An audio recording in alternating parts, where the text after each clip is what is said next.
آپ صلی اللہ علیہ وسلم فرما رہے تھے کہ تمام اعمال کا دار و مدار نیت پر ہے، اور ہر عمل کا نتیجہ ہر انسان کو اس کی نیت کے مطابق ہی ملے گا۔ اس لیے جس کی ہجرت ترک وطن دولت دنیا حاصل کرنے کے لیے ہو یا کسی عورت سے شادی کی غرض ہو، اسی لیے اس کی ہجرت انہی چیزوں کے لیے ہوگی جن کے حاصل کرنے کی نیت سے اس نے ہجرت کی ہے۔ صحیح بخاری حدیث نمبر 1۔ ایک شخص حارث بن حسام نبی صلی اللہ علیہ وسلم سے سوال کیا کہ یا رسول اللہ، آپ پر وحی کیسے نازل ہوتی ہے؟ آپ صلی اللہ علیہ وسلم نے فرمایا کہ وحی نازل ہوتے وقت کبھی مجھ کو گھنٹی سی کی آواز محسوس ہوتی ہے، اور وحی کی یہ کیفیت مجھ پر بہت شاق دل پر بوجھ گزرتی ہے۔ جب یہ کیفیت ختم ہوتی ہے تو میرے دل اور دماغ پر اس فرشتے کے ذریعے نازل ہوئی وحی محفوظ ہو جاتی ہے، اور کسی وقت ایسا ہوتا ہے کہ فرشتہ شکل کا انسان میرے پاس آتا ہے اور مجھ سے کلام کرتا ہے، اس لیے میں اس کا کہا ہوا یاد رکھ لیتا ہوں۔ عائشہ رضی اللہ تعالیٰ عنہ کا بیان ہے کہ میں نے سخت کڑاکے کی سردی میں نبی کریم صلی اللہ علیہ وسلم کو دیکھا کہ آپ صلی اللہ علیہ وسلم پر وحی نازل ہوئی، اور جب اس کا سلسلہ رکا تو آپ صلی اللہ علیہ وسلم کی پیشانی پسینے سے سرابور تھی۔ صحیح بخاری حدیث نمبر 2۔ نبی کریم صلی اللہ علیہ وسلم پر وحی کا شروعاتی دور اچھے سچے اور پاکیزہ خوابوں سے شروع ہوا۔ آپ صلی اللہ علیہ وسلم خواب میں جو کچھ دیکھتے وہ صبح کی روشنی کی طرح صحیح اور سچا ثابت ہوتا۔ پھر قدرت کی طرف سے آپ صلی اللہ علیہ وسلم تنہائی پسند ہو گئے، اور آپ صلی اللہ علیہ وسلم نے غار حرا میں خلوت نشینی اختیار فرمائی، اور کئی دن اور رات وہاں مسلسل عبادات اور یاد الہی اور ذکر اور فکر میں مشغول رہتے۔ جب تک گھر آنے کو دل نہ چاہتا، توشہ اپنے کھانے پینے کا سامان ساتھ لیے ہوئے وہاں رہتے۔ توشہ ختم ہونے پر ہی بی بی محترمہ خدیجہ رضی اللہ تعالیٰ عنہ کے پاس تشریف لاتے اور کچھ توشہ ساتھ لے کر پھر وہاں جا کر خلوت گزی ہو جاتے۔ یہی طریقہ جاری رہا یہاں تک کہ آپ صلی اللہ علیہ وسلم پر حق کھل گیا، اور آپ صلی اللہ علیہ وسلم غار حرا ہی میں قیام پذیر تھے کہ اچانک جبرائیل علیہ السلام آپ صلی اللہ علیہ وسلم کے پاس حاضر ہوئے اور کہنے لگے کہ اے محمد پڑھو۔ آپ صلی اللہ علیہ وسلم نے فرمایا کہ میں نے کہا کہ میں پڑھنا نہیں جانتا۔ آپ صلی اللہ علیہ وسلم فرماتے ہیں کہ فرشتے نے مجھے پکڑ کر اتنی زور سے بھینچا کہ میری طاقت جواب دے گئی، پھر مجھے چھوڑ کر کہا کہ پڑھو۔ میں نے پھر وہی جواب دیا کہ میں پڑھا ہوا نہیں ہوں۔ اس فرشتے نے مجھ کو بہت ہی زور سے بھینچا کہ مجھ کو سخت تکلیف محسوس ہوئی، پھر اس نے کہا کہ پڑھ۔ میں نے کہا کہ میں پڑھا ہوا نہیں ہوں۔ فرشتے نے تیسری بار مجھ کو پکڑا اور تیسری مرتبہ پھر مجھ کو بھینچا، پھر مجھے چھوڑ دیا اور کہنے لگا کہ پڑھو اپنے رب کے نام کی مدد سے جس نے پیدا کیا اور انسان کو خون کی پھٹکی سے بنایا، پڑھو اور آپ کا رب بہت ہی مہربانی کرنے والا ہے۔ اس لیے یہی آیتیں آپ صلی اللہ علیہ وسلم جبرائیل علیہ السلام سے سن کر اس حال میں غار حرا سے واپس ہوئے کہ آپ صلی اللہ علیہ وسلم کا دل اس انوکھے واقعے سے کانپ رہا تھا۔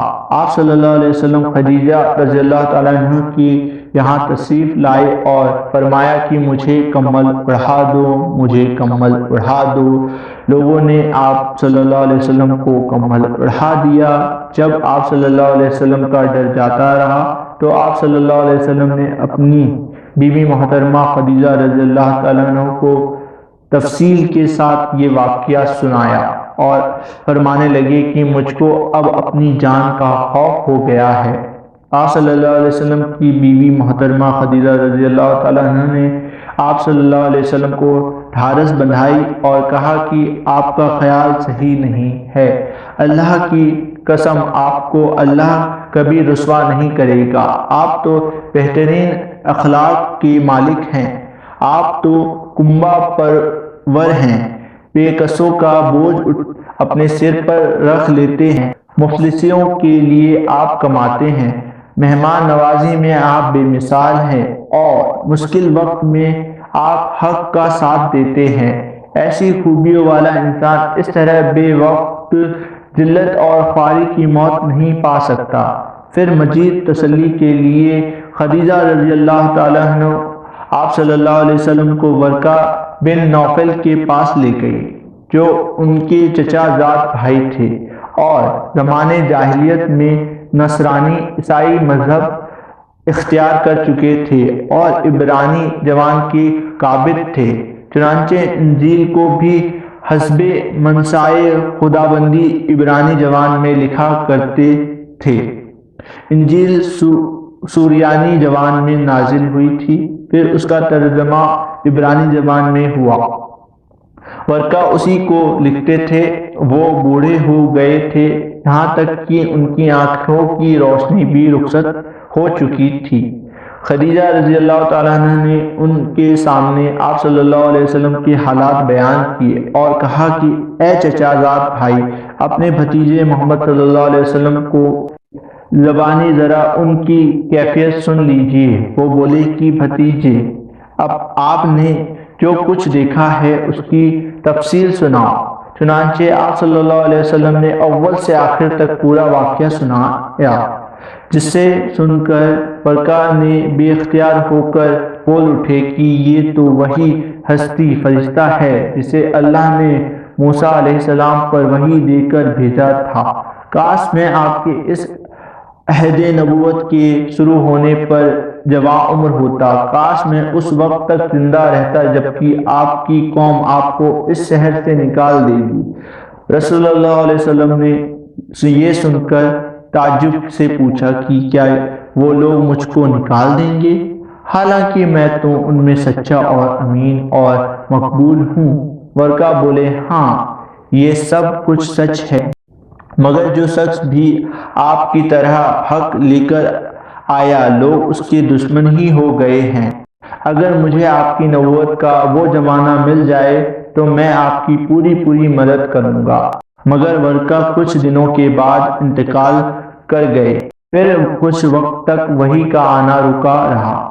صحیح بخاری حدیث نمبر 3۔ آپ صلی اللہ علیہ وسلم نے وحی کے رک جانے کے زمانے کے حالات بیان فرماتے ہوئے کہا کہ ایک دن میں چلا جا رہا تھا کہ اچانک میں نے آسمان کی طرف ایک آواز سنی اور میں نے اپنا سر آسمان کی طرف اٹھایا، کیا دیکھتا ہوں کہ وہی فرشتہ جو میرے پاس غار حرا میں آیا تھا وہ آسمان اور زمین کے بیچ ایک کرسی پر بیٹھا ہوا ہے۔ میں اس سے ڈر گیا اور گھر آنے پر میں نے پھر کمبل اوڑھنے کی خواہش ظاہر کی۔ اس وقت اللہ پاک کی طرف سے یہ آیات نازل ہوئی، اے لیاف اوڑھ کر لیٹنے والے، اٹھ کھڑا ہو اور لوگوں کو عذاب الہی سے ڈرا اور اپنے رب کی بڑائی بیان کر اور اپنے کپڑوں کو پاک صاف رکھ اور گندگی سے دور رہ۔ اس کے بعد وہی تیزی کے ساتھ پہ در پہ آنے لگی۔ اس حدیث کو یحییٰ بن بکیر کے علاوہ لیث بن اسد سے عبداللہ بن یوسف اور ابو صالح نے بھی روایت کیا ہے، اور عقیل کے علاوہ زہر سے ہلال بن رواد نے بھی روایت کیا ہے۔ یونس اور عمار نے اپنی روایت میں لفظ فہدہ کی جگہ بودا نقل کیا ہے۔ صحیح بخاری حدیث نمبر 4۔ انہوں نے ابن عباس رضی اللہ تعالیٰ عنہ سے کلام الہی کی تفسیر کے سلسلے میں سنا کہ رسول اللہ صلی اللہ علیہ وسلم نزول قرآن کے وقت بہت سختی محسوس فرمایا کرتے تھے، اور اسی علامتوں میں سے ایک یہ تھی کہ یاد کرنے کے لیے آپ اپنے ہونٹوں کو ہلاتے تھے۔ ابن عباس رضی اللہ تعالیٰ عنہ نے کہا، میں اپنے ہونٹ ہلاتا ہوں جس طرح آپ ہلاتے تھے۔ سعید کہتے ہیں، میں بھی اپنے ہونٹ ہلاتا ہوں جس طرح ابن عباس رضی اللہ تعالیٰ عنہ کو میں نے ہلاتے دیکھا۔ پھر انہوں نے اپنے ہونٹ ہلائے ابن عباس رضی اللہ تعالیٰ نے کہا پھر یہ آیت اتری کہ اے محمد قرآن کو جلدی جلدی یاد کرنے کے لیے اپنی زبان نہ ہلاؤ، اس کا جمع کر دینا اور پڑھا دینا ہمارے ذمے ہے۔ ابن عباس رضی اللہ تعالیٰ عنہ کہتے ہیں یعنی قرآن آپ صلی اللہ علیہ وسلم کے دل میں جمع دینا اور پڑھا دینا ہمارے ذمے ہے، پھر جب ہم پڑھ چکے تو اس پڑھے ہوئے کی پیروی کرو۔ ابن عباس رضی اللہ تعالیٰ عنہ فرماتے ہیں کہ اس کا مطلب یہ ہے کہ آپ اس کو خاموشی کے ساتھ سنتے رہو، اس کے بعد مطلب سمجھا دینا ہمارے ذمے ہے، پھر یقیناً یہ ہماری ذمہ داری ہے کہ آپ اس کو پڑھو یعنی اس کو محفوظ کر سکو۔ چنانچہ اس کے بعد جب آپ کے پاس جبرائیل علیہ السلام وحی لے کر آتے تو آپ توجہ سے سنتے، جب وہ چلے جاتے تو رسول اللہ صلی اللہ علیہ وسلم اس وحی کو اسی طرح پڑھتے جس طرح جبرائیل علیہ السلام نے اسے پڑھا تھا۔ صحیح بخاری حدیث نمبر 5۔ رسول اللہ صلی اللہ علیہ وسلم سب لوگوں سے زیادہ جواد سخی تھے اور رمضان میں دوسرے اوقات کے مقابلے میں جب جبرائیل علیہ السلام آپ صلی اللہ علیہ وسلم سے ملتے بہت ہی زیادہ سخاوت اور کرم فرماتے۔ جبرائیل علیہ السلام رمضان کی ہر رات میں آپ صلی اللہ علیہ وسلم سے ملاقات کرتے اور آپ صلی اللہ علیہ وسلم کے ساتھ قرآن کا دورہ کرتے۔ غرض نبی کریم صلی اللہ علیہ وسلم لوگوں کو بھلائی پہنچانے میں بارش لانے والی ہوا سے بھی زیادہ سخاوت اور کرم فرمایا کرتے تھے۔ صحیح بخاری حدیث نمبر 6۔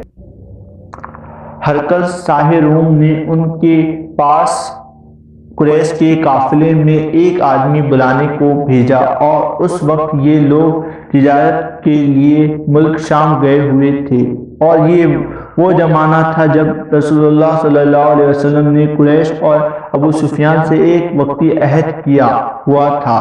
جب ابو سفیان اور دوسرے لوگ ہرقل کے پاس ایلیا پہنچے جہاں ہرقل نے دربار طلب کیا تھا، اس کے پاس روم کے بڑے بڑے لوگ عالم وزیر امیر بیٹھے ہوئے تھے۔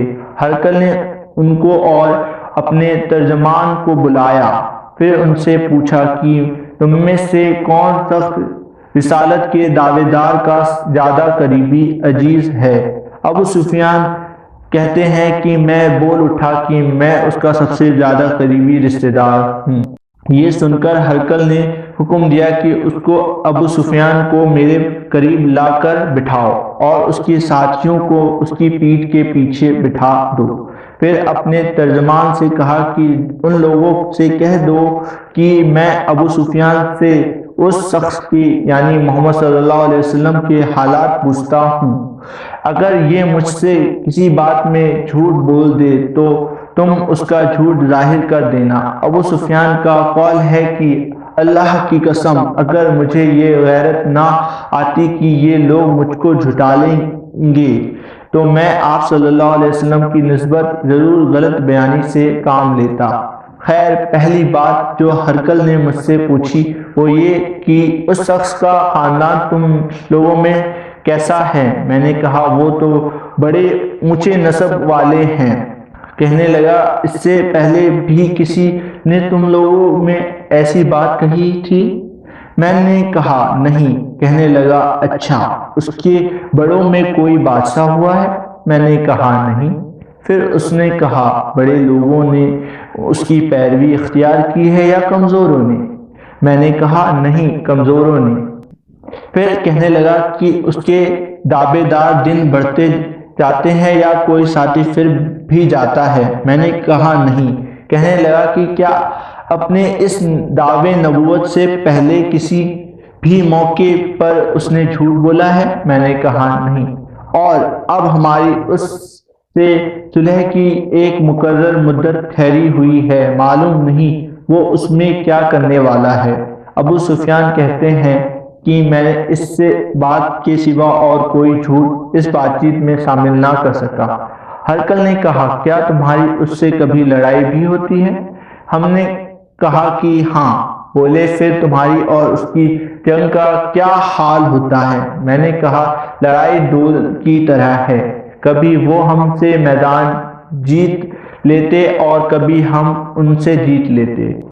ہرقل نے پوچھا وہ تمہیں کس بات کا حکم دیتا ہے؟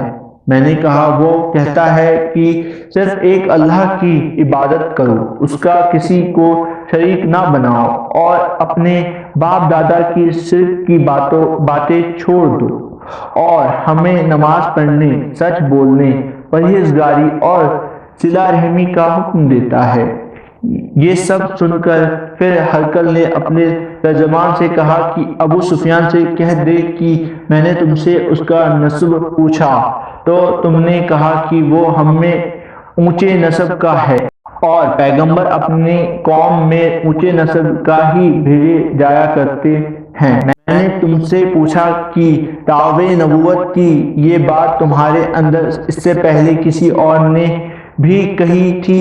تو تم نے جواب دیا کہ نہیں۔ تب میں نے اپنے دل میں کہا کہ اگر یہ بات اس سے پہلے کسی نے کہی ہوتی تو میں سمجھتا کہ اس شخص نے بھی اسی بات کی تقلید کی ہے جو پہلے کہی جا چکی ہے۔ میں نے تم سے پوچھا کہ اس کے بڑوں میں کوئی بادشاہ بھی گزرا ہے؟ تم نے کہا کہ نہیں۔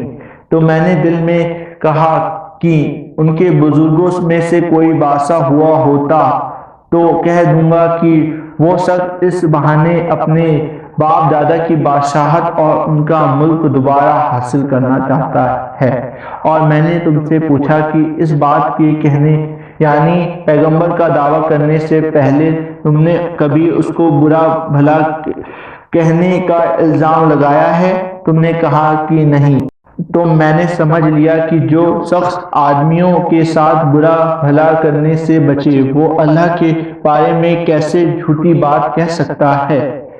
اور میں نے تم سے پوچھا کہ بڑے لوگ اس کے پیرو ہوتے ہیں یا کمزور آدمی؟ تم نے کہا کمزوروں نے اس کی پیروی کی ہے۔ تو اصل میں یہی لوگ پیغمبروں کے متبعین اور پیروکار ہوتے ہیں۔ اور میں نے تم سے پوچھا کہ اس کے ساتھی بڑھ رہے ہیں یا کم ہو رہے ہیں؟ تم نے کہا کہ وہ بڑھ رہے ہیں، اور ایمان کی کیفیت یہی ہوتی ہے یہاں تک کہ وہ کامل ہو جاتا ہے۔ اور میں نے تم سے پوچھا کہ آیا کوئی شخص اس کے دین سے ناخوش ہو کر مرتد بھی ہو جاتا ہے؟ تم نے کہا نہیں۔ تو ایمان کی خاصیت بھی یہی ہے کہ جس کے دلوں میں اس کی خوشی رچ بس جائے وہ اس سے لوٹا نہیں کرتے۔ اور میں نے تم سے پوچھا کہ آیا وہ کبھی عہد توڑتا ہے؟ تم نے کہا نہیں۔ پیغمبروں کا یہی حال ہوتا ہے کہ وہ عہد کو خلاف ورزی نہیں کرتے۔ اور میں نے تم سے کہا کہ وہ تم سے کس چیز کے لیے کہتا ہے؟ تم نے کہا کہ وہ تمہیں حکم دیتا ہے کہ اللہ کی عبادت کرو، اس کے ساتھ کسی کو شریک نہ ٹھہراؤ، اور تمہیں بتوں کی پوجا سے روکتا ہے، سچ بولنے اور پرہیزگاری کا حکم دیتا ہے۔ اس لیے اگر یہ باتیں جو تم کہہ رہے ہو سچ ہے تو بہت جلد وہ اس جگہ کا مالک ہو جائے گا کہ جہاں میرے یہ دونوں پاؤں ہیں۔ مجھے معلوم تھا کہ وہ پیغمبر آنے والا ہے، مگر مجھے یہ معلوم نہیں تھا کہ وہ تمہارے اندر ہوگا۔ اگر میں جانتا کہ اس تک پہنچ سکوں تو اس سے ملنے کے لیے ہر تکلیف گوارا کرتا۔ اگر میں اس کے پاس ہوتا تو اس کے پاؤں دھوتا۔ ہرقل نے رسول اللہ صلی اللہ علیہ وسلم وہ خط منگایا جو آپ نے دیا۔ آپ نے صحیح کلبی رضی اللہ تعالیٰ عنہ کے ذریعے حاکم بصرہ کے پاس بھیجا تھا، اور اس نے وہ ہرقل کے پاس بھیج دیا تھا۔ پھر اس کو پڑھا تو اس میں لکھا تھا، شروع اللہ کے نام سے جو بہت ہی مہربان اور رحم والا ہے۔ اللہ کے بندے اور اس کے پیغمبر محمد صلی اللہ علیہ وسلم کی طرف سے یہ خط ہے شاہ روم کے لیے۔ اس شخص پر سلام ہو جو ہدایت کی پیروی کرے۔ اس کے بعد میں آپ کے سامنے دعوت اسلام پیش کرتا ہوں۔ اگر آپ اسلام لے آئیں تو دین اور دنیا میں سلامتی نصیب ہوگی، اللہ آپ کو دوہرا ثواب دے گا، اور اگر آپ میری دعوت سے نافرمانی کریں گے تو آپ کی رعایت کا گناہ بھی آپ ہی پر ہوگا۔ اور اے اہل کتاب، ایک ایسی بات پر آ جاؤ جو ہمارے اور تمہارے بیچ برابر ہے، وہ یہ کہ ہم اللہ کے سوا کسی کی عبادت نہ کریں اور کسی کو اس کا شریک نہ ٹھہرائیں، اور نہ ہم میں سے کوئی کسی کو اللہ کے سوا اپنا رب بنائے۔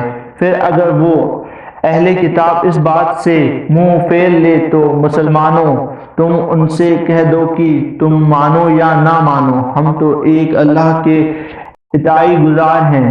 ابو سفیان کہتے ہیں، جب ہرقل نے جو کچھ کہنا تھا کہہ دیا اور خط پڑھ کر فارغ ہوا تو اس کے آس پاس بہت شور گل ہوا، بہت سی آوازیں اٹھی اور ہمیں باہر نکال دیا گیا۔ تب میں نے اپنے ساتھیوں سے کہا کہ ابو قصوہ کے بیٹے نبی صلی اللہ علیہ وسلم کا معاملہ تو بہت بڑھ گیا، دیکھو تو اس سے بنی اصفر روم کا بادشاہ بھی ڈرتا ہے۔ مجھے اس وقت سے اس بات کا یقین ہو گیا کہ نبی کریم صلی اللہ علیہ وسلم بہت جلد غالب ہو کر رہیں گی، یہاں تک کہ اللہ نے مجھے مسلمان کر دیا۔ راوی کا بیان ہے کہ ابن ناطور ایلیا کا حاکم، ہرقل کا درباری اور شام کے نصارہ کا لاٹ پادری بیان کرتا تھا کہ ہرقل جب ایلیا آیا تو ایک دن صبح کو پریشان اٹھا تو اس کے درباریوں نے پوچھا کہ آج ہم آپ کی حالت بدلی ہوئی پاتے ہیں، کیا وجہ ہے؟ ابن ناطور کا بیان ہے کہ ہرقل نجومی تھا، علم نجوم میں وہ پوری مہارت رکھتا تھا۔ اس نے اپنے ساتھیوں کو بتایا کہ میں نے آج رات ستاروں پر نظر ڈالی تو دیکھا کہ ختنہ کرنے والوں کا بادشاہ ہمارے ملک پر غالب آ گیا ہے، بھلا اس زمانے میں کون لوگ ختنہ کرتے ہیں؟ انہوں نے کہا کہ یہودی کے سوا کوئی ختنہ نہیں کرتا، سو ان کی وجہ سے پریشان نہ ہو۔ سلطنت کے تمام شہروں میں یہ حکم لکھ بھیجیے کہ وہاں جتنے یہودی ہو سب قتل کر دیے جائیں۔ وہ لوگ انہی باتوں میں مشغول تھے کہ ہرقل کے پاس ایک آدمی لایا گیا جسے شاہ غسان نے بھیجا تھا، اسے رسول اللہ صلی اللہ علیہ وسلم کے حالات بیان کیے۔ جب ہرقل نے سارے حالات سن لیے تو کہا کہ جا کر دیکھو وہ ختنہ کیے ہوئے ہیں یا نہیں۔ انہوں نے اسے دیکھا تو بتلایا کہ وہ ختنہ کیا ہوا ہے۔ ہرقل نے جب اس شخص سے عرب کے بارے میں پوچھا تو اس نے بتلایا کہ وہ ختنہ کرتے ہیں۔ تب ہرقل نے کہا کہ یہی محمد رسول صلی اللہ علیہ وسلم اس امت کے بادشاہ ہیں جو پیدا ہو چکے ہیں۔ پھر اس نے اپنے ایک دوست کو رومیہ خط لکھا اور وہ بھی علم نجوم میں ہرقل کی طرح ماہر تھا۔ پھر وہاں سے ہرقل حمص چلا گیا، ابھی حمص سے نکلا نہیں تھا کہ اس کے دوست کا خط اس کے جواب میں آ گیا۔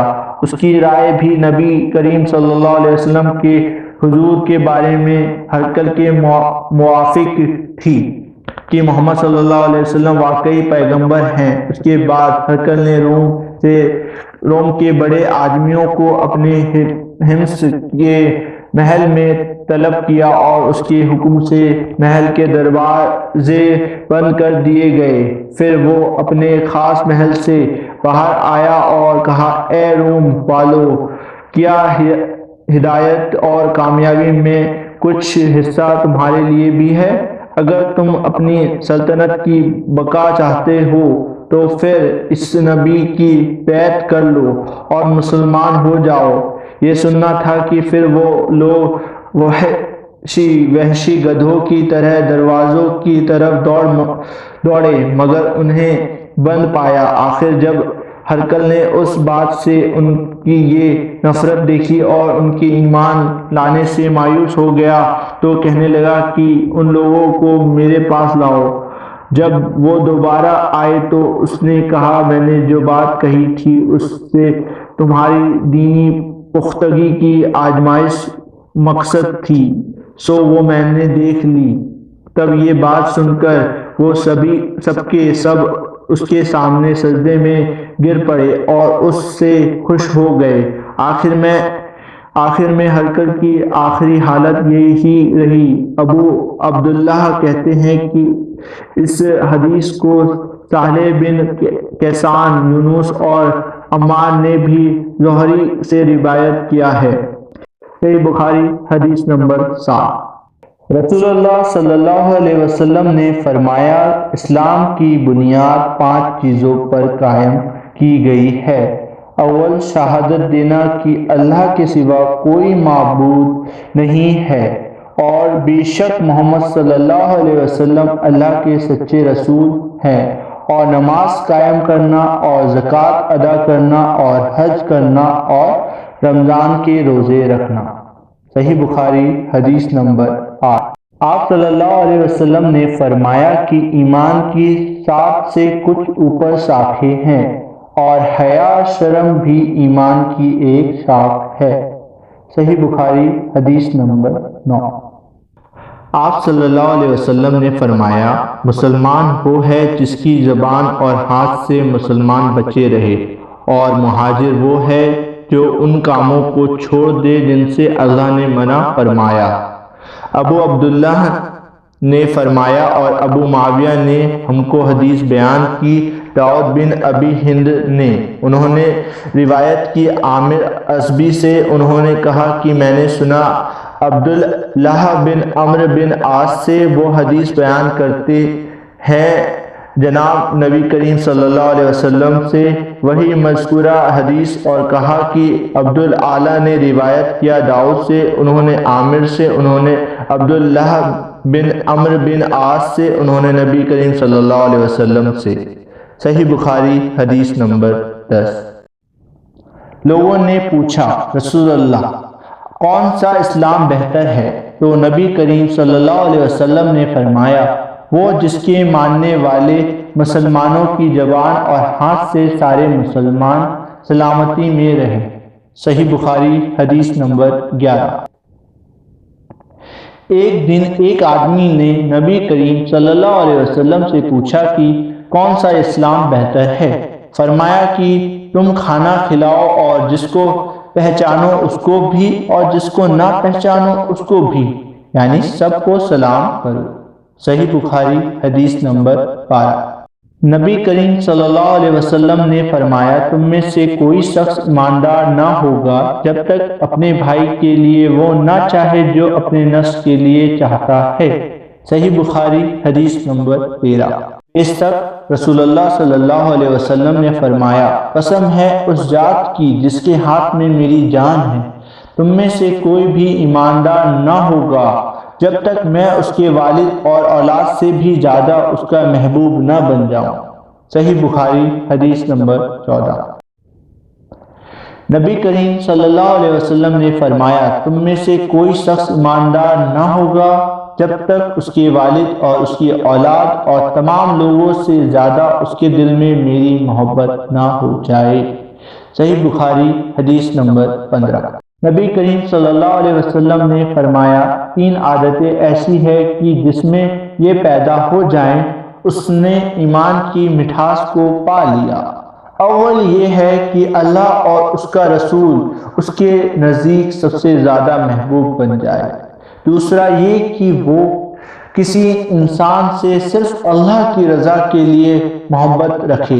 تیسرا یہ کہ وہ کفر میں واپس لوٹنے کو ایسا برا جانے جیسا کہ آگ میں ڈالے جانے کو برا جانتا ہے۔ صحیح بخاری حدیث نمبر 16۔ آپ صلی اللہ علیہ وسلم نے فرمایا، انصار سے محبت رکھنا ایمان کی نشانی ہے، اور انصار سے کینہ رکھنا نفاق کی نشانی ہے۔ صحیح بخاری حدیث نمبر 17۔ عبادہ بن صامت رضی اللہ تعالیٰ عنہ جو بدر کی لڑائی میں شریک تھے اور لیلۃ العقبہ کے باہر نقیبوں میں سے تھے، فرماتے ہیں کہ رسول اللہ صلی اللہ علیہ وسلم نے اس وقت جب آپ کے پاس صحابہ کی ایک جماعت بیٹھی ہوئی تھی فرمایا کہ مجھ سے بیعت کرو اس بات پر کہ اللہ کے ساتھ کسی کو شریک نہ کرو گے، چوری نہ کرو گے، زنا نہ کرو گے، اپنی اولاد کو قتل نہ کرو گے، اور نہ جان بوجھ کر کسی پر کوئی ناحق بہتان باندھو گے، اور کسی بھی اچھی بات میں اللہ کی نافرمانی نہ کرو گے۔ جو کوئی تم میں اس عہد کو پورا کرے گا تو اس کا ثواب اللہ کے ذمے ہے، اور جو کوئی ان بری باتوں میں سے کسی کا کیا کرے اور اسے دنیا میں اسلامی قانون کے تحت سزا دے دی گئی تو یہ سزا اس کے گناہوں کے لیے بدلہ ہو جائے گی، اور جو کوئی ان میں سے کسی بات میں مبتلا ہو گیا اور اللہ نے اس کے گناہ کو چھپا لیا تو پھر اس کا معاملہ اللہ کے حوالے ہے، اگر چاہے معاف کرے اور اگر چاہے سزا دے۔ عبادہ کہتے ہیں کہ پھر ہم سب نے ان باتوں پر آپ صلی اللہ علیہ وسلم سے بیعت کر لی۔ صحیح بخاری حدیث نمبر 18۔ رسول اللہ صلی اللہ علیہ وسلم نے فرمایا، وہ وقت قریب ہے جب مسلمان کا سب سے عمدہ مال اس کی بکریاں ہوں گی، جن کے پیچھے وہ پہاڑوں کی چوٹیوں اور برساتی وادیوں میں اپنے دین کو بچانے کے لیے بھاگ جائیں گے۔ صحیح بخاری حدیث نمبر 19۔ رسول اللہ صلی اللہ علیہ وسلم لوگوں کو کسی کام کا حکم دیتے تو وہ ایسا ہی کام ہوتا جس کے کرنے کی لوگوں میں طاقت ہوتی۔ اس پر صحابہ رضی اللہ تعالیٰ عنہ نے کہا کہ یا رسول اللہ، ہم لوگ تو آپ جیسے نہیں ہیں، آپ تو معصوم ہیں اور آپ کی اللہ پاک نے اگلی پچھلی سب خطائیں معاف فرما دی ہے، اس لیے ہمیں اپنے سے کچھ زیادہ عبادات کرنے کا حکم فرمائیے۔ یہ سن کر آپ صلی اللہ علیہ وسلم ناراض ہوئے، یہاں تک کہ ناراضگی آپ صلی اللہ علیہ وسلم کے چہرے سے ظاہر ہونے لگی۔ پھر فرمایا کہ بے شک میں تم سب سے زیادہ اللہ سے ڈرتا ہوں اور تم سب سے زیادہ اسے جانتا ہوں، اس لیے مجھ سے بڑھ کر عبادت نہیں کر سکتے۔ صحیح بخاری حدیث نمبر 20۔ آپ صلی اللہ علیہ وسلم نے فرمایا، جس شخص میں یہ 3 باتیں ہوں گی وہ ایمان کا مزہ پا لے گا۔ ایک یہ کہ وہ شخص جسے اللہ اور اس کا رسول دنیا کی تمام چیزوں سے زیادہ عزیز ہو، اور دوسرا یہ کہ جو کسی بندے سے صرف اللہ ہی کے لیے محبت کرے، اور تیسری بات یہ کہ جسے اللہ نے کفر سے نجات دی ہو پھر دوبارہ کفر اختیار کرنے کو وہ ایسا برا سمجھے جیسا آگ میں گر جانے کو برا جانتا ہے۔ صحیح بخاری حدیث نمبر 21۔ آپ صلی اللہ علیہ وسلم نے فرمایا، جب جنتی جنت میں اور دوزخی دوزخ میں داخل ہو جائیں گے، اللہ پاک فرمائے گا جس کے دل میں رائی کے دانے کے برابر بھی ایمان ہو اس کو بھی دوزخ سے نکال لو۔ تب ایسے لوگ دوزخ سے نکال لیے جائیں گے اور وہ جل کر کوئلے کی طرح سیاہ ہو چکے ہوں گے، پھر زندگی کی نہر میں یا بارش کے پانی میں ڈالے جائیں گے۔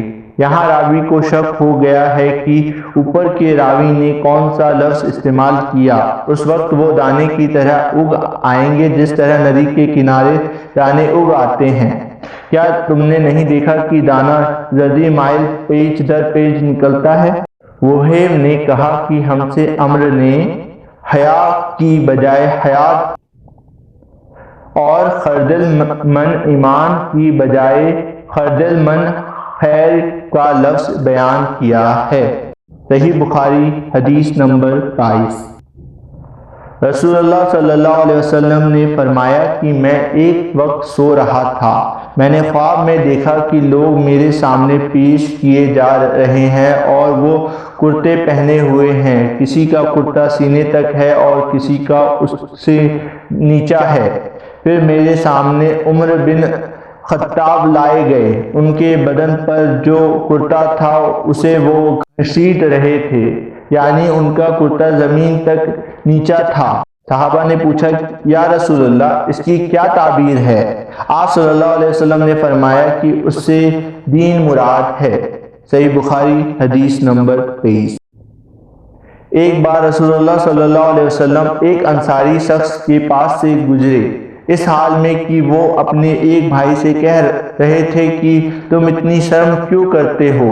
آپ صلی اللہ علیہ وسلم نے اس انصاری سے فرمایا کہ اس کو اس کے حال پر رہنے دو، کیونکہ حیا بھی ایمان ہی کا ایک حصہ ہے۔ صحیح بخاری حدیث نمبر 24۔ رسول اللہ صلی اللہ علیہ وسلم نے فرمایا، مجھے اللہ کی طرف سے حکم دیا گیا ہے کہ لوگوں سے جنگ کروں اس وقت تک کہ وہ اس بات کا اقرار کر لے کہ اللہ کے سوا کوئی معبود نہیں ہے، اور یہ کہ محمد صلی اللہ علیہ وسلم سچے رسول ہے، اور نماز ادا کرنے لگے اور زکوٰۃ دیں۔ جس وقت وہ یہ کر لیں گے تو مجھ سے اپنے جان اور مال کو محفوظ کر لیں گے سوائے اسلام کے حق کے، رہا ان کے دل کا حال تو ان کا حساب اللہ کے ذمے ہے۔ صحیح بخاری حدیث نمبر 25۔ رسول اللہ صلی اللہ علیہ وسلم سے پوچھا گیا کہ کون سا عمل سب سے بہتر ہے؟ آپ صلی اللہ علیہ وسلم نے فرمایا، اللہ اور اس کے رسول پر ایمان لانا۔ کہا گیا اس کے بعد کون سا؟ آپ صلی اللہ علیہ وسلم نے فرمایا کہ اللہ کی راہ میں جہاد کرنا۔ کہا گیا پھر کیا؟ آپ صلی اللہ علیہ وسلم نے فرمایا کہ حج کرنا۔ صحیح بخاری حدیث نمبر 26۔ رسول اللہ صلی اللہ علیہ وسلم نے کچھ لوگوں کو کچھ عطیہ دیا اور سعد وہاں موجود تھے۔ وہ کہتے ہیں کہ رسول اللہ صلی اللہ علیہ وسلم نے ان میں سے ایک شخص کو کچھ نہ دیا، حالانکہ ان میں مجھے سب سے زیادہ پسند تھا۔ میں نے کہا، یا رسول اللہ، آپ نے فلاں کو کچھ نہ دیا، حالانکہ میں اسے مومن گمان کرتا ہوں۔ آپ صلی اللہ علیہ وسلم نے فرمایا، مومن یا مسلمان؟ میں تھوڑی دیر چپ رہ کر پھر پہلی بات دہرانے لگا۔ نبی کریم صلی اللہ علیہ وسلم نے بھی دوبارہ وہی جواب دیا۔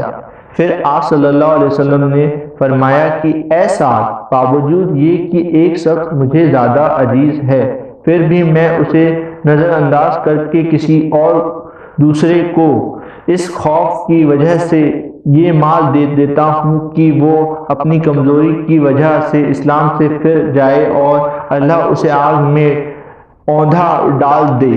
اس حدیث کو یونس، صالح، عمار اور زہری کے بھتیجے عبداللہ نے زہری سے روایت کیا ہے۔ صحیح بخاری حدیث نمبر 27۔ ایک آدمی نے رسول اللہ صلی اللہ علیہ وسلم سے پوچھا، کون سا اسلام بہتر ہے؟ آپ صلی اللہ علیہ وسلم نے فرمایا کہ تو کھانا کھلائے اور ہر شخص کو سلام کرے، چاہے اس کو تو جانتا ہو یا نہ جانتا ہو۔ صحیح بخاری حدیث نمبر 28۔ نبی کریم صلی اللہ علیہ وسلم نے فرمایا، مجھے دوزخ دکھلائی گئی تو اس میں زیادہ تر عورتیں تھیں جو کفر کرتی ہیں۔ کہا گیا، یا رسول اللہ، کیا وہ اللہ کے ساتھ کفر کرتی ہیں؟ آپ صلی اللہ علیہ وسلم نے فرمایا کہ شوہر کی ناشکری کرتی ہیں اور احسان کی ناشکری کرتی ہیں۔ اگر تم عمر بھر ان میں سے کسی کے ساتھ احسان کرتے رہو، پھر تمہاری طرف سے کبھی کوئی ان کے خیال میں ناگواری کی بات ہو جائے تو فوراً کہہ اٹھیں گی کہ میں نے کبھی بھی تجھ سے کوئی بھلائی نہیں دیکھی۔ صحیح بخاری حدیث نمبر 29۔ میں اس شخص کی مدد کرنے کو چلا، راستے میں مجھ کو ابو بکر ملے۔ پوچھا، کہاں جاتے ہو؟ میں نے کہا، اس شخص کی مدد کرنے کو جاتا ہوں۔ ابو بکر نے کہا، اپنے گھر کو لوٹ جاؤ، میں نے نبی کریم صلی اللہ علیہ وسلم سے سنا ہے۔ آپ صلی اللہ علیہ وسلم فرماتے تھے، جب دو مسلمان اپنی اپنی تلواریں لے کر بھڑ جائیں تو قاتل اور مقتول دونوں دوزخی ہیں۔ میں نے کہا، یا رسول اللہ، قاتل تو خیر ضرور دوزخی ہونا چاہیے، مقتول کیوں؟ فرمایا، وہ بھی اپنے ساتھی کو مار ڈالنے کا لالچ رکھتا تھا، موقع پاتا تو وہ اسے ضرور قتل کر دیتا، دل کے پکے ارادے پر وہ دوزخی ہوا۔ صحیح بخاری حدیث نمبر 30۔ میں ابو ذر سے ربضہ میں ملا، وہ ایک جوڑا پہنے ہوئے تھے اور ان کا غلام بھی جوڑا پہنے ہوئے تھا۔ میں نے اس کا سبب پوچھا تو کہنے لگے کہ میں نے ایک شخص یعنی غلام کو برا بھلا کہا تھا اور اس کی ماں کی غیرت دلائی، تو رسول اللہ صلی اللہ علیہ وسلم نے یہ معلوم کر کے مجھ سے فرمایا اے ابو ذر تو نے اسے ماں کے نام سے غیرت دلائی، بے شک تجھ میں ابھی کچھ زمانہ جاہلیت کا اثر باقی ہے، یاد رکھو ماتحت لوگ تمہارے بھائی ہیں، اللہ نے اپنی کسی مصلحت کی بنا پر انہیں تمہارے قبضے میں دے رکھا ہے، تو جس کے ماتحت اس کا کوئی بھائی ہو تو اس کو بھی وہی کھلائے جو آپ کھاتا ہے اور وہی کپڑا اسے پہنائے جو آپ پہنتا ہے، اور ان کو اتنے کام کی تکلیف نہ دو کہ ان کے لیے مشکل ہو جائے، اگر کوئی سخت کام ڈالو تو تم خود بھی ان کی مدد کرو۔ صحیح بخاری حدیث نمبر 31۔ جب سورہ انعام کی یہ آیت اتری، جو لوگ ایمان لائے اور انہوں نے اپنے ایمان میں گناہوں کی ملاوٹ نہیں کی، تو آپ صلی اللہ علیہ وسلم کے ساتھیوں نے کہا یا رسول اللہ یہ تو بہت ہی مشکل ہے، ہم میں کون ایسا ہے جس نے گناہ نہیں کیا؟ تب اللہ پاک نے سورہ لقمان کی یہ آیت اتاری کہ بے شک شرک بڑا ظلم ہے۔ صحیح بخاری حدیث نمبر 32۔ آپ صلی اللہ علیہ وسلم نے فرمایا منافق کی علامتیں 3 ہیں، جب بات کرے جھوٹ بولے، جب وعدہ کرے اس کے خلاف کرے، اور جب اس کو امین بنایا جائے تو خیانت کرے۔ صحیح بخاری حدیث نمبر 33۔ رسول اللہ صلی اللہ علیہ وسلم نے فرمایا کہ 4 عادتیں جس کسی میں ہو تو وہ خالص منافق ہے، اور جس کسی میں ان 4 میں سے ایک عادت ہو تو وہ بھی نفاق ہی ہے جب تک اسے نہ چھوڑ دے۔ وہ یہ ہیں، جب اسے امین بنایا جائے تو امانت میں خیانت کرے اور بات کرتے وقت جھوٹ بولے، اور جب کسی سے عہد کرے تو اسے پورا نہ کرے، اور جب کسی سے لڑے تو گالیوں پر اتر آئے۔ اس حدیث کو شعبہ نے بھی سفیان کے ساتھ اعمش سے روایت کیا ہے۔ صحیح بخاری حدیث نمبر 34۔ رسول اللہ صلی اللہ علیہ وسلم نے فرمایا جو شخص سبھی قدر ایمان اور احتساب کے ساتھ اپنی زندگی کا جائزہ لیتے ہوئے ذکر اور عبادات میں گزارے، اس کے پچھلے گناہ بخش دیے جاتے ہیں۔ صحیح بخاری حدیث نمبر 35۔ آپ صلی اللہ علیہ وسلم نے فرمایا کہ جو شخص اللہ کی راہ میں جہاد کے لیے نکلا، اللہ اس کا ضامن ہو گیا۔ اللہ تعالیٰ فرماتا ہے اس کو میری ذات پر یقین اور میرے پیغمبروں کی تصدیق نے اس سرفروشی کے لیے گھر سے نکالا ہے، میں اس بات کا ضامن ہوں کہ یا تو اس کو واپس کر دوں ثواب اور مال غنیمت کے ساتھ، یا شہید ہونے کے بعد جنت میں داخل کروں۔ رسول اللہ صلی اللہ علیہ وسلم نے فرمایا اور اگر میں اپنی امت پر اس کام کو دشوار نہ سمجھتا تو لشکر کا ساتھ نہ چھوڑتا، اور میری خواہش ہے کہ اللہ کی راہ میں مارا جاؤں، پھر زندہ کیا جاؤں، پھر مارا جاؤں، پھر زندہ کیا جاؤں، پھر مارا جاؤں۔ صحیح بخاری حدیث نمبر 36۔ نبی کریم صلی اللہ علیہ وسلم نے فرمایا جو کوئی رمضان میں راتوں کو ایمان اور احتساب کے ساتھ اپنی زندگی کا جائزہ لیتے ہوئے عبادت کرے تو اس کے پچھلے گناہ بخش دیے جاتے ہیں۔ صحیح بخاری حدیث نمبر 37۔ نبی کریم صلی اللہ علیہ وسلم نے فرمایا جس نے رمضان کے روزے ایمان اور احتساب کے ساتھ رکھے اس کے پچھلے گناہ بخش دیے گئے۔ صحیح بخاری حدیث نمبر 38۔ نبی کریم صلی اللہ علیہ وسلم نے فرمایا بے شک 3 آسان ہے، اور جو شخص 3 میں سختی اختیار کرے گا تو دین اس پر غالب آ جائے گا اور اس کی سختی نہ چل سکے گی، اس لیے اپنے عمل میں پختگی اختیار کرو اور جہاں تک ممکن ہو بیچ کی روش اپناؤ اور خوش ہو جاؤ کہ اس طرز عمل سے تم کو دونوں جہاں کے فائدے حاصل ہوں گے، اور صبح اور دوپہر اور شام کسی قدر رات میں عبادت سے مدد حاصل کرو۔ 5 وقت کی نماز بھی مراد ہو سکتی ہے کہ پابندی سے ادا کرو۔ صحیح بخاری حدیث نمبر 39۔ رسول اللہ صلی اللہ علیہ وسلم جب مدینہ تشریف لائے تو پہلے اپنی ننیحال میں اترے جو انصار تھے، اور وہاں آپ صلی اللہ علیہ وسلم نے 16 یا 17 ماہ بیت المقدس کی طرف منہ کر کے نماز پڑھی، اور آپ صلی اللہ علیہ وسلم کی خواہش تھی کہ آپ کا قبلہ بیت اللہ کی طرف ہو۔ جب بیت اللہ کی طرف نماز پڑھنے کا حکم ہو گیا تو سب سے پہلی نماز جو آپ صلی اللہ علیہ وسلم نے بیت اللہ کی طرف پڑھی، عصر کی نماز تھی۔ وہاں آپ صلی اللہ علیہ وسلم کے ساتھ لوگوں نے بھی نماز پڑھی۔ پھر آپ کے ساتھ نماز پڑھنے والوں میں سے ایک آدمی نکلا اور مسجد بنی حارثہ کی طرف گزر ہوا تو وہ لوگ رکوع میں تھے۔ وہ بولا کہ میں اللہ کی شہادت دیتا ہوں کہ میں نے رسول اللہ صلی اللہ علیہ وسلم کے ساتھ مکہ کی طرف منہ کر کے نماز پڑھی ہے۔ یہ سن کر وہ لوگ اسی حالت میں بیت اللہ کی طرف گھوم گئے، اور جب رسول اللہ صلی اللہ علیہ وسلم بیت المقدس کی طرف منہ کر کے نماز پڑھا کرتے تھے، یہودی اور عیسائی خوش ہوتے تھے، مگر جب آپ صلی اللہ علیہ وسلم نے بیت اللہ کی طرف منہ پھیر لیا تو انہیں یہ بات ناگوار ہوئی۔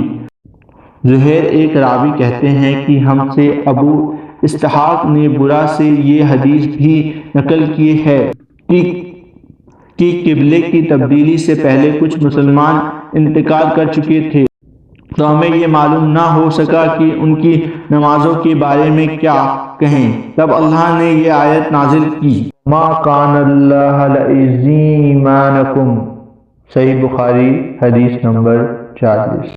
انہوں نے رسول اللہ صلی اللہ علیہ وسلم کو یہ ارشاد فرماتے ہوئے سنا کہ جب ایک بندہ مسلمان ہو جائے اور اس کا اسلام عمدہ ہو، یقین اور خلوص کے ساتھ ہو، تو اللہ اس کی گناہ کو جو اس نے اس اسلام لانے سے پہلے کیا معاف فرما دیتا ہے، اور اب اس کے بعد کے لیے بدلہ شروع ہو جاتا ہے، یعنی ایک نیکی کے بدلے 10 گنا سے لے کر 100 گنا تک ثواب، اور ایک برائی کا اسی برائی کے مطابق بدلہ دیا جاتا ہے، مگر یہ کہ اللہ تعالیٰ اس برائی سے بھی معاف کرے اور اسے بھی معاف فرما دے، یہ بھی اس کے لیے آسان ہے۔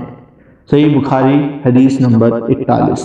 رسول اللہ صلی اللہ علیہ وسلم نے فرمایا کہ تم میں سے کوئی شخص جب اپنے اسلام کو عمدہ بنا لے، یعنی نفاق اور دکھاوے سے پاک کر لے، تو ہر نیک کام جو وہ کرتا ہے اس کے بدلے 10 سے لے کر 700 گنا تک نیکیاں لکھی جاتی ہے، اور ہر برا کام جو کرتا ہے تو وہ اتنا ہی لکھا جاتا ہے جتنا کہ اس نے کیا ہے۔ صحیح بخاری حدیث نمبر 43۔ رسول اللہ صلی اللہ علیہ وسلم ایک دن ان کے پاس آئے، اس وقت ایک عورت میرے پاس بیٹھی تھی۔ آپ نے پوچھا یہ کون ہے؟ میں نے کہا فلاں عورت، اور اس کی نماز کے اشتیاق اور پابندی کا ذکر کیا۔ آپ صلی اللہ علیہ وسلم نے فرمایا ٹھہر جاؤ، سن لو کہ تم پر اتنا ہی عمل واجب ہے جتنا عمل کی تمہارے اندر طاقت ہے۔ اللہ کی قسم، ثواب دینے سے اللہ نہیں اکتاتا، مگر عمل کرتے کرتے اکتا جاؤ گے، اور اللہ کو دین کا وہی عمل زیادہ پسند ہے جس کی ہمیشہ پابندی کی جا سکے اور انسان بغیر اکتائے اسے انجام دے۔ صحیح بخاری حدیث نمبر 43۔ آپ صلی اللہ علیہ وسلم نے فرمایا جس شخص نے لا الہ الا اللہ کہہ لیا اور اس کے دل میں جو برابر بھی ایمان ہے، تو وہ ایک نہ ایک دن دوزخ سے ضرور نکلے گا، اور دوزخ سے وہ شخص بھی ضرور نکلے گا جس نے کلمہ پڑھا اور اس کے دل میں گیہوں کے دانے برابر خیر ہے، اور دوزخ سے وہ بھی نکلے گا جس نے کلمہ پڑھا اور اس کے دل میں ایک ذرہ برابر بھی خیر ہے۔ ابو عبداللہ امام بخاری رضی اللہ تعالیٰ عنہ فرماتے ہیں کہ ابان سے روایت قتادہ وابستہ انس رضی اللہ تعالیٰ عنہ رسول اللہ صلی اللہ علیہ وسلم خیر کی جگہ ایمان کا لفظ نقل کیا ہے۔ صحیح بخاری حدیث نمبر 44۔ ایک یہودی نے ان سے کہا کہ اے امیر المومنین، تمہاری کتاب قرآن مجید میں ایک آیت ہے جسے تم پڑھتے ہو، اگر وہ ہم یہودیوں پر نازل ہوتی تو ہم اس کے نزول کے دن کو دن عید بنا لیتے۔ آپ نے پوچھا وہ کون سی آیت ہے؟ اس نے جواب دیا سورہ المیاد کی یہ آیت کہ آج میں نے تمہارے دین کو مکمل کر دیا اور اپنی نعمت تم پر تمام کر دی اور تمہارے لیے دین اسلام پسند کیا۔ عمر رضی اللہ تعالیٰ عنہ فرماتے ہیں کہ ہم اس دن اور اس مقام کو خوب جانتے ہیں جب یہ آیت رسول اللہ صلی اللہ علیہ وسلم پر نازل ہوئی۔ اس وقت آپ صلی اللہ علیہ وسلم عرفات میں جمعہ کے دن کھڑے ہوئے تھے۔ صحیح بخاری حدیث نمبر 45۔ نجد والوں میں ایک شخص نبی کریم صلی اللہ علیہ وسلم کے پاس آیا۔ صرف پریشان یعنی بال بکھرے ہوئے تھے۔ ہم اس کی آواز کی بھنبھناہٹ سنتے تھے اور ہم سمجھ نہیں پا رہے تھے کہ وہ کیا کہہ رہا ہے، یہاں تک کہ وہ نزدیک آن پہنچا۔ جب معلوم ہوا کہ وہ اسلام کے بارے میں پوچھ رہا ہے، نبی کریم صلی اللہ علیہ وسلم نے فرمایا کہ اسلام دن رات میں 5 نمازیں پڑھنا ہے۔ اس نے کہا بس اس کے سوا تو اور کوئی نماز مجھ پر نہیں؟ آپ صلی اللہ علیہ وسلم نے فرمایا نہیں، مگر تو نفل پڑھے تو اور بات ہے۔ نبی کریم صلی اللہ علیہ وسلم نے فرمایا اور رمضان کے روزے رکھنا؟ اس نے کہا اور تو کوئی روزہ مجھ پر نہیں ہے؟ آپ صلی اللہ علیہ وسلم نے فرمایا نہیں، مگر تو نفل روزے رکھے تو اور بات ہے۔ طلحہ نے کہا اور نبی کریم صلی اللہ علیہ وسلم نے اس سے رکعت کا بیان کیا۔ وہ کہنے لگا کہ بس اور کوئی صدقہ مجھ پر نہیں ہے؟ آپ صلی اللہ علیہ وسلم نے فرمایا نہیں، مگر یہ کہ تو نفل صدقہ دے تو اور بات ہے۔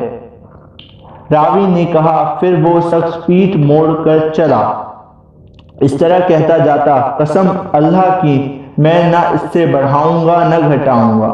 نبی کریم صلی اللہ علیہ وسلم نے فرمایا اگر یہ سچا ہے تو اپنی مراد کو پہنچ گیا۔ صحیح بخاری حدیث نمبر 46۔ نبی کریم صلی اللہ علیہ وسلم نے فرمایا جو کوئی ایمان اور احتساب کے ساتھ اپنی زندگی کا جائزہ لیتے ہوئے کسی مسلمان کے جنازے کے ساتھ جائے اور نماز اور دفن سے فارغ ہونے تک اس کے ساتھ رہے تو وہ 2 قرات ثواب لے کر لوٹے گا۔ ہر قرات اتنا بڑا ہوگا جیسے اود کا پہاڑ، اور جو شخص جنازے پر نماز پڑھ کر دفن سے پہلے لوٹ جائے تو وہ 1 قرات ثواب لے کر لوٹے گا۔ روح کے ساتھ اس حدیث کو عثمان معاذن نے بھی روایت کیا ہے۔ کہا ہم سے اوف نے بیان کیا، انہوں نے محمد بن سیرین سے سنا، انہوں نے ابو ہریرہ رضی اللہ تعالیٰ عنہ سے، انہوں نے نبی کریم صلی اللہ علیہ وسلم سے اگلی روایت کی طرح۔ صحیح بخاری حدیث نمبر 47۔ نبی کریم صلی اللہ علیہ وسلم نے فرمایا کہ مسلمان کو گالی دینے سے آدمی فاسق ہو جاتا ہے اور مسلمان سے لڑنا کفر ہے۔ صحیح بخاری حدیث نمبر 48۔ نبی کریم صلی اللہ علیہ وسلم اپنے حجرے سے نکلے، لوگوں کو شب قدر بتانا چاہتے تھے۔ وہ کون سی رات ہے، اتنے میں 2 مسلمان آپس میں لڑ پڑے۔ آپ صلی اللہ علیہ وسلم نے فرمایا میں تو اس لیے باہر نکلا تھا کہ تم کو شب قدر بتاؤں، اور فلاں فلاں آدمی لڑ پڑے تو وہ میرے دل سے اٹھا لی گئی، اور شاید اسی میں تمہاری بہتری ہو۔ تو اب ایسا کرو کہ شب قدر کو رمضان کی 27ویں، 29ویں اور 25ویں رات میں ڈھونڈو۔ صحیح بخاری حدیث نمبر 49۔ ایک دن نبی کریم صلی اللہ علیہ وسلم لوگوں میں تشریف فرما تھے کہ آپ کے پاس ایک شخص آیا اور پوچھنے لگا کہ ایمان کسے کہتے ہیں؟ آپ صلی اللہ علیہ وسلم نے فرمایا کہ ایمان یہ ہے کہ تم اللہ پاک کے وجود اور اس کی یکتائی پر ایمان لاؤ، اور اس کے فرشتوں کے وجود پر، اور اس اللہ کی ملاقات کے حق ہونے پر، اور اس کے رسولوں کے حق ہونے پر، اور مرنے کے بعد دوبارہ اٹھانے پر ایمان لاؤ۔ پھر اس نے پوچھا کہ اسلام کیا ہے؟ آپ صلی اللہ علیہ وسلم نے پھر جواب دیا کہ اسلام یہ ہے کہ تم خالص اللہ کی عبادت کرو اور اس کے ساتھ کسی کو شریک نہ بناؤ، اور نماز قائم کرو اور زکوٰۃ ادا کرو اور رمضان کے روزے رکھو۔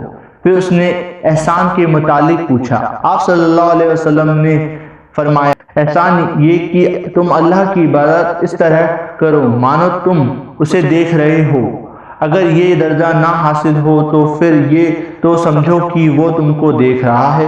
پھر اس نے پوچھا کہ قیامت کب آئے گی؟ آپ صلی اللہ علیہ وسلم نے فرمایا کہ اس کے بارے میں جواب دینے والا پوچھنے والے سے کچھ زیادہ نہیں جانتا، البتہ میں تمہیں اس کی نشانیاں بتا سکتا ہوں۔ وہ یہ ہے کہ جب لونڈی اپنے مالک کو جنے گی اور سیاہ اونٹ کے چرانے والے لوگ ترقی کرتے کرتے مکانوں کی تعمیر میں ایک دوسرے سے بازی لے جانے کی کوشش کریں گے۔